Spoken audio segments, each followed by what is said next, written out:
Good morning.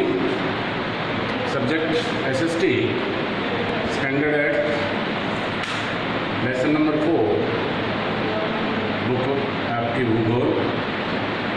और lesson number 4 है कृषि, जिसका कल हमने विस्तृत चर्चा की थी। आप और हम सब जानते हैं कि कृषि क्या है। कल हमने बताया था कि कृषि वो एक प्राथमिक क्रिया है जिसका जुताई, बिजाई, फसलों का उगाना, फल फूल सब्जियां जो भी आती हैं, और पशुपालन भी इसमें गिना जाता है। अब जो हमारे देश में कृषि होती है वो कितने प्रकार की कृषि है उसको आज पढ़ेंगे। सबसे पहले निर्वाह कृषि। आज से 30, 40, 50 साल पहले इस कृषि का आधिपत्य था, कारण सिंचाई के साधन नहीं थे। इस कृषि का मतलब है कि किसान अपने परिवार की आवश्यकताओं के ध्यान में रखकर कृषि करता है। यानी कि 30-35 साल पहले किसान जिस प्रकार बाजरे की खेती करता था, गवार की खेती करता था, मूंग की खेती करता था या चने की खेती करता था खरीफ और रबी में, तो उसका अधिकांश भाग है वो घर में यूज हो जाता था, कारण सिंचाई के साधन नहीं थे। नंबर 2 आता है व्यापारिक कृषि। तो लगभग हम जिस इलाके में बैठे हैं इस कृषि की ओर हमारा सबसे अधिक ध्यान है। व्यापारिक कृषि का मतलब वैज्ञानिक तरीके से केवल व्यापार के लिए कृषि करना, आमदनी के लिए करना। जिस प्रकार धान की फसल है कि लगभग हम पूरी की पूरी बाजार में बेच देते हैं, कपास की फसल है वो पूरी की पूरी हम बाजार में बेच देते हैं, तो इसको हम व्यापारिक कृषि कहते हैं। नंबर 3 आता है स्थानांतरित कृषि। ये ऐसी कृषि है कि जैसे रेतीला प्रदेश हो या फिर जिस प्रकार पहाड़ों में जंगल होते हैं वहाँ पर इस प्रकार की कृषि की जाती है कि कुछ लोग 1 या 2 साल तक एक स्थान पर खेती करते हैं और उस स्थान पर पहाड़ का मलबा आ जाए या मिट्टी का बहुत कटाव हो जाए तो उस स्थान को छोड़कर अगले स्थान पर वो लोग चले जाते हैं। नंबर 4 गहन कृषि। व्यापारिक कृषि और गहन कृषि मिलती जुलती है। जिस इलाके में हम हैं आज आप देखेंगे कि किसान के पास, किसी के पास 3 एकड़ है, 4 एकड़ है, 5 एकड़ है, 10 एकड़ है, 20 एकड़ है, 30 एकड़ है, यानी 40-50 एकड़ से ज़्यादा किसी के पास भूमि नहीं है। और वो 20 या 10 एकड़ ज़मीन के अंदर मशीनों से, अच्छे बीजों से, अच्छी खाद की सहायता से और अधिक मेहनत करके ज़्यादा से ज़्यादा मुनाफा लेना चाहता है। जिस प्रकार हमारे इलाके में आप धान की खेती देखेंगे, आप कपास की खेती देखेंगे, कहीं भी कोई भी जगह खाली नहीं है, तो इसको हम गहन कृषि कहते हैं। विस्तृत कृषि का मतलब बहुत बड़े भूभाग पर कृषि होना।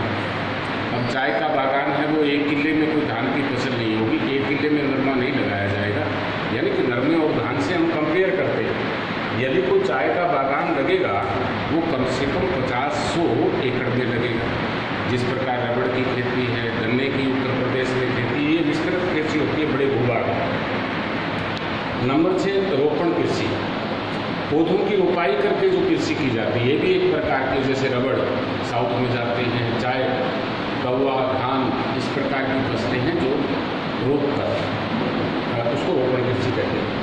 मिश्रित कृषि, हमारे इलाके में ये भी कृषि होती है। यानी कि हम खेती बाड़ी के साथ साथ, कृषि के साथ साथ बहुत से लोग पशुपालन व्यवसाय से भी जुड़े हुए हैं। जैसे सपोज करो किसी के पास 10 एकड़ भूमि है और उसने डेयरी बना रखी, तो वो 5 एकड़ में नरमा या कपास बीजेगा और 5 एकड़ में ज्वार आदि बीजता है, ताकि उसके पशु जो उसने डेयरी में रख रहे हैं उनका अच्छी प्रकार से देखभाल हो जाए, तो उस कृषि को हम मिश्रित कृषि कहेंगे। 8वां सहकारी कृषि, जो हमारे एरिया में बहुत कम है, लेकिन बहुत से सुदूर इलाकों में जहाँ पानी की व्यवस्था कम है, खेतों के कार बहुत लंबे चौड़े हैं, वहाँ बहुत से किसान इकट्ठे होकर एक समिति बना लेते हैं और वो किसान इकट्ठे होकर उस भूमि पर कृषि करते हैं और जो आमदन होती है वो आपस में बांट लेते हैं, उसको हम सहकारी कृषि कहते हैं। अब आए कि हमारे देश में फसल ऋतुएँ कितनी हैं। यदि हम यूरोपीय कंट्री की बात करें तो वो साल में 6 फसल ले लेते हैं, 7 इजराइल में ले लेते हैं। लेकिन हमारे देश में 3 प्रकार की आजकल ऋतुएँ हैं। एक खरीफ जो चल रही है जिसको सावनी कहते हैं, कपास चावल आगे आप भर सकते हैं जो आंखों के सामने जितनी भी है फसल आपको दिखाई दे। रबी जिसको साड़ी कहते हैं, चना गेहूँ जो सर्दी लगने के स्टार्ट में बोई जाती है और जो सर्दी खत्म होती है अप्रैल और मई में काटी जाती है।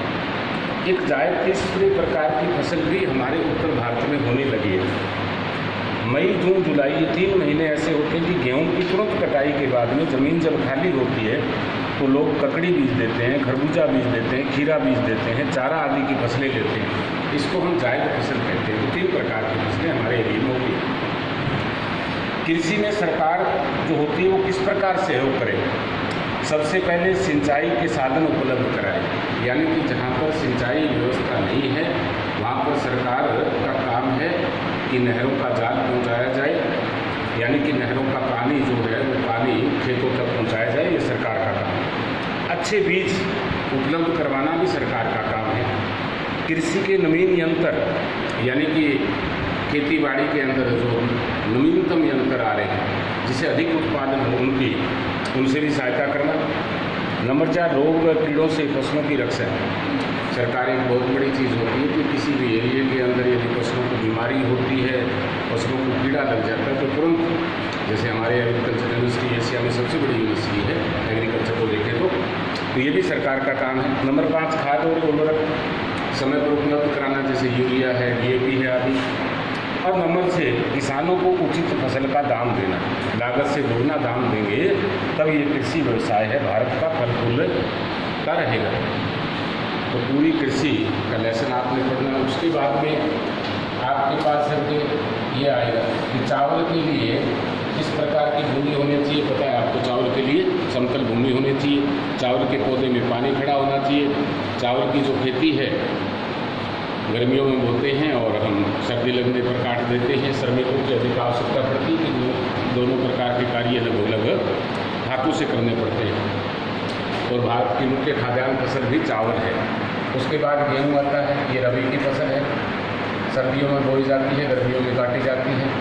उसके बाद में गन्ना है, उसके बाद में कपास है, और उसके बाद में यदि चाय की खेती करें तो लेकिन इसके लिए समतल मैदान नहीं होने चाहिए, इसके लिए सीढ़ीनुमा खेत होने चाहिए। ज़्यादा बरसात की भी इसको ज़रूरत नहीं है, थोड़ी थोड़ी बरसात होनी दे। और भारत चाय उत्पादन में अग्रणी स्थान रखता है और भारत की लगभग 90% चाय का जो उत्पादन होता है असम राज्य में होता है। कपास हरियाणा में भी होती है, पंजाब में गन्ना हरियाणा में भी होता है, पंजाब में गेहूँ हरियाणा में भी होती है, पंजाब में चावल की खेती आजकल हरियाणा और पंजाब में भी होने लगी, लेकिन सबसे ज़्यादा चावल की खेती पश्चिम बंगाल में होती है। साथ में 3 प्रकार की फसलें भी लेते हैं। Thank you. आज पूरे लेसन को आप रीड करें। ओके।